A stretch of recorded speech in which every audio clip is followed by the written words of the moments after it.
hvernig við gerum lista. Listi svona upptalning. Það gæti verið númerað eins og með 1, 2, 3, 4 og svo koll af kolli. Það gæti líka verið með einhverjum punkti eða einhverju öðru tákni fyrir framan. Og ég svona að sýna ykkur hvort tveggja. Annars vegar það núna sem ég ætla að gera 1, 2, 3, 4 og þá það hér inni í paragrafsvæðinu eða setningasvæðinu og það þetta tákn hérna sem stendur 1, 2, 3 fyrir framan. Þegar ég smetla þennan takka þá sjáið þið að það koma hérna tölur fyrir framan. Og ef ég bæti við, þó það væri inn í þennan hérna, ég glemdi sykri, ég ætla að hafa hann hérna næstan. Þá sjáið að það bara lagaðist númeraröðin.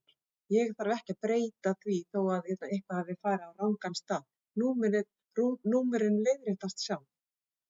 Ég get líka haft þetta svona lista eins og ég talaði sem ónúmeraður listi, sem eins og þessi hérna, við ýtir á punktana, þá koma svona punktar fyrir framan, en ég get líka valið einhver önnur tákn en mér finnst þau passa betur.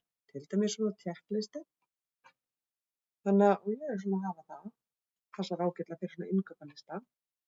Maður getur, ef maður vill hafa listan hérna örlítið innar, láta hann vera lengra inn á blaðsíðunni, þá get ég farið hér í þetta tákn hérna og ýtt á það. Örin til hægri segir að textinn væri aðeins innar, ef mér finnst að fara hún of langt, þá smelli ég hérna tilbaka.